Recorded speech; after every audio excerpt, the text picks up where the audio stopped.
guys, welcome back to my new series, The Everyday Life of a Full-Time Artist. I am Carly Renee, a visual artist from Australia, and I'm currently studying classical painting and drawing at the Florence Classical Arts Academy in Italy. In this video, I'm traveling from the Greek island of Amorgos to Paros for one night.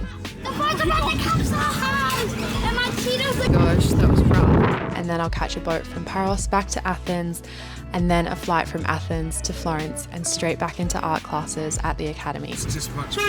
While I do all of that, I'm going to answer some of your questions from last week's video. So the first question is, what has been your favorite takeaway as a whole from your journey abroad, and how do you feel your artistic direction is being influenced? So traveling abroad has really shifted my perspective, and that is exactly what I really wanted from my time in Europe. Australia can feel pretty isolated at times. I think our scene here is mostly abstract. It's definitely not the same as Europe. It's its own thing, and I think it's really beautiful and interesting and different, and I think that Australian artists have something really special to offer, but my interest has always been in the classical and realistic sort of genre. I think it's just so beautiful.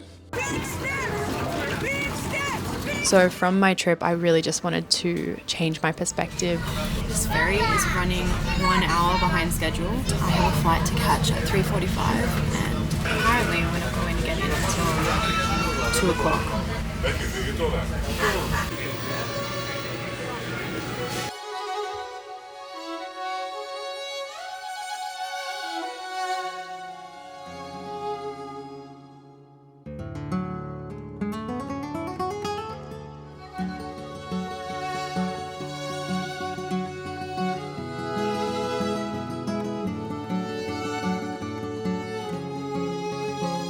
One of the biggest things I learned from my travels was a complete re-education on how I see colour, especially colour temperature. So now when I look at an image, I can tell if a skin tone leans more purple, green or orange. And this deeper understanding of colour pigment really helps me to use colour theory effectively, either to balance those nuances or to lean into them depending on what I'm going for artistically. So I never thought I'd be able to look at a skin tone and identify it as purple, and I'm super proud of how far I've come with that. So in saying that, my artistic style has been profoundly shaped by this experience so far, and I'm still figuring out how to put everything I've learned and experienced into practice.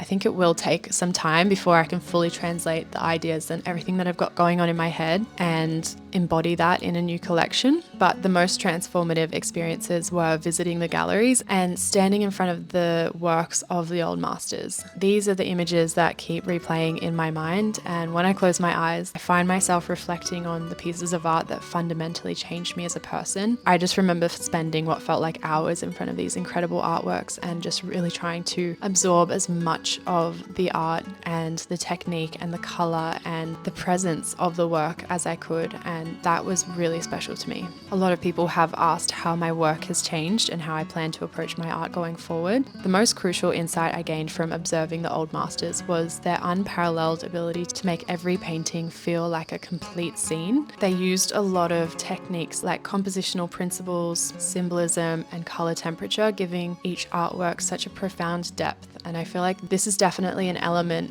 that I have missed in my previous artworks, and this was on purpose. I've spent the last few years really just trying to hone my craft and learn all of these techniques and develop my style, and I plan to introduce a lot more symbolism and explore themes that have really inspired me. And now I'm just so excited to embrace the idea of complexity and just overcomplicating everything and making everything really interesting. And I feel like as a person, I lean towards simplicity and minimalism, but I'm just really appreciating how interesting chaos is. And obviously I will keep my minimalistic approach to some degree, but I'm just excited to create more interest within my work and create a lot more conversation. So I feel like as an artist, I've really undergone a huge transformation, and that's exactly what I wanted from my trip.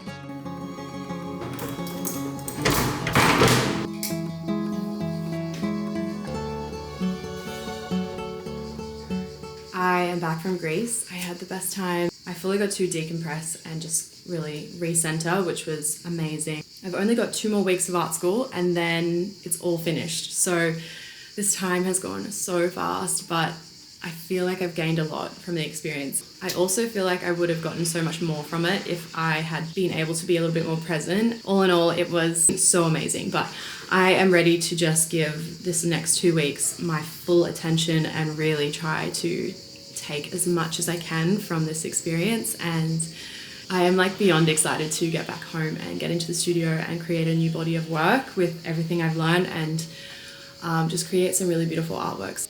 Yes. My place is a bit of a bomb site. I still haven't unpacked from Greece. Everything's like a little bit chaotic, but... Question number 2. After your time studying abroad, what would be your biggest tip to others wishing to embark on similar journeys? So my biggest tip, if you're thinking about doing something similar, especially in a super popular and busy city like Florence, is to seriously think about doing it in the off season. One of the biggest pains for me every day was constantly pushing through the huge crowds of tourists, and making even a quick trip to class was a total mission. If I was to do it again, I would really consider staying a bit outside the city centre and maybe closer to school. You would also save a lot of money and actually start your day feeling refreshed instead of already being wiped out after an hour of fighting public transport and hordes of people, only to do it all over again on the way home. I think in the middle of my trip, if you had asked me, I would still do it the same, but now towards the end of the trip, I feel like I would have gotten a lot more out of my course if I had stayed closer to the school. And I really didn't want to miss out on being in the center of Florence, but honestly, I was just exhausted by the end and I really couldn't give 100% to my studies because I was so exhausted. I feel like Florence would be a completely different city in the off season when it's a little bit cooler. So that is my number 1 tip. And finally, my most important piece of advice for anyone doing a study abroad program or even just studying in general is to lean into how intense it's going to be. For a program like mine, you're only going to be there for a few months, and a course like this will definitely push you to your limits every single day. And the demands are so huge. The workload is massive and the hours are so long. It's almost impossible to balance much else while you're there. So you just have to get into the mindset of working tirelessly and pushing through, especially when you're exhausted. I noticed that the students in my class who did the best and who were always at the top and creating the most amazing artworks were the ones who got to the studio well before class started, often by 9:30 or 10 a.m. Then they'd stay there all day and sometimes as late as 11 p.m. or even midnight if they could. He does look incredibly bored. I think the instructors eventually caught on to the students staying late and started making sure that everyone had left the building before they did, because I don't think we were actually allowed to stay in the studio at those late hours, but those really dedicated students who lived closest to school and squeezed in every last minute of studio time, working hard for as long as they possibly could, they showed the biggest improvement. I just had so much respect for their commitment, and they approached their studies with a seriousness and dedication that was truly inspiring. And talking to these students as well, I felt like they were really humble, and they were always saying like, I started out, I had all these problems and I didn't grasp the technique straight away either. And they would just sort of tell me about how they struggled with the same things, but they just were there longer. So I felt like that was super inspiring, and I really wanted to pass that on to you guys because I feel like being an amazing artist is a little bit of talent and a lot of hard work. So, okay, next question. Are you staying in a niche with figurative art now? And if so, how do you stand out in a field with other figurative artists? I think I am pretty happy being a figurative artist for now. It is where I feel most connected to being human, and I love people, and I feel like painting figures, especially women, just really speaks to me and helps me to share what I want to say. And it's a really tough road. Painting the figure is the hardest thing you can do, and every piece feels like a huge challenge. And I feel like this sort of subject matter will just be eternally challenging for me, and something that I will always be inspired by and always be enamored by the figure and the face and portraits, and really trying to imbue as much emotion as I can into each artwork, and that subject matter just really speaks to me. So I think I will stick with figurative art for a long time, and who knows what will happen in the future. But when it comes to standing out, I don't really know if I think about it like that. I think when I'm creating my artworks, my main goal is to just be the best artist that I can possibly be. And my mentor Angus has always told me that if you're creating a high enough standard of work for a long enough period of time, that it really is just a matter of time before people will notice you and things will start to take off. And I truly believe that's the case, because You go through periods of time with art, like anything, where there's trends and certain things are popping off, but the art that really stands the test of time is the art that has been made with intention and is at a really high standard. So I think if you're constantly trying to be the best artist that you can be and creating a really incredible work, being really disciplined and working really hard, I feel like things will fall into place eventually. So that's just how I think about it. And it comes back to that saying, I can't remember what it says exactly, but that success is made up of talent, hard work, and a little bit of luck. And I think that's so true. Okay, next question. In an earlier video, you said that e-learning wasn't really your thing. Did you manage, and how much time per week did you put into it? I'm going to sign up too, hence the question. The Florence Classical Arts Academy website says that you have to dedicate 20 hours per week, but if you work full time, is that manageable? So the whole online learning thing did not work out for me.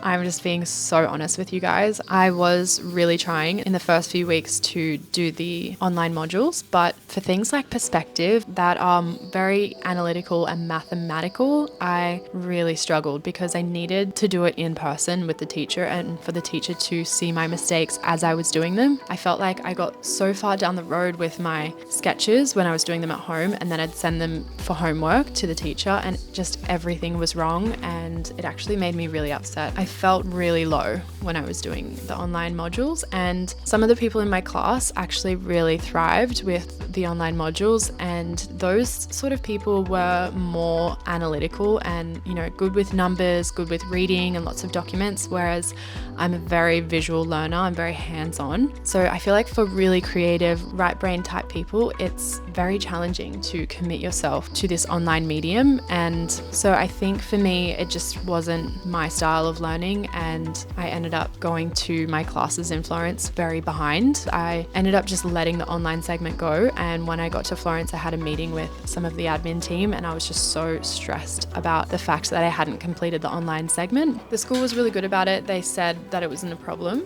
and that the school would just try and catch me up as best they could. And when I was in class, they were just rehashing a lot of the fundamentals and just taking me from the beginning. And I feel like I have a lot of prior knowledge to art in general because I've taught myself so much over the years, even with perspective and all of that. I have done classes and familiarized myself with those concepts. So it wasn't like I was starting from scratch when I got to Florence. So that did help. I would say that if you're going to do the hybrid program, just really think about if that will suit you and your learning style. And if you're more of a visual learner like I am, I would just recommend doing the year program or something that is completely in person.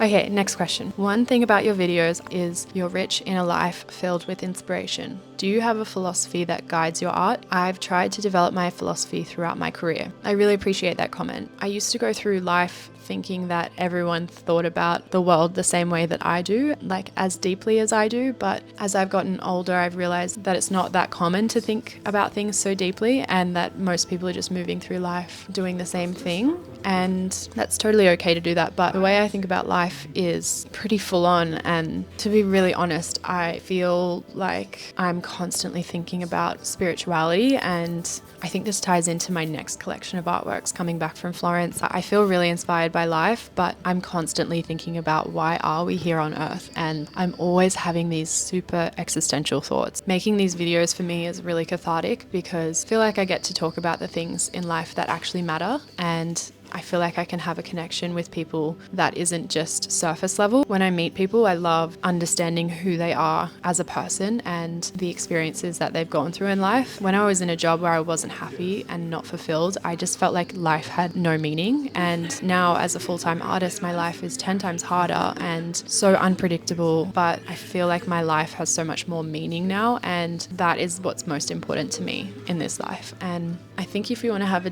deeper and more philosophical mindset, having a journal that is just about art and life. When you see a piece of art that speaks to you, I would encourage you to write about it. Journaling is a little bit monotonous sometimes, but it's really good for identifying the things that you think about and seeing them written out in pen and paper. And then you can sort of start to think about what motivates you as a person. She doesn't eat anything. If you have any burning questions that you'd love me to answer in my Ask Me Anything series, drop them in the comments below. That is it for this video. Please make sure you subscribe and turn on notifications so you don't miss out on any future videos in this series. But thank you so much for watching. I love you guys so much. I'll see you in the next video.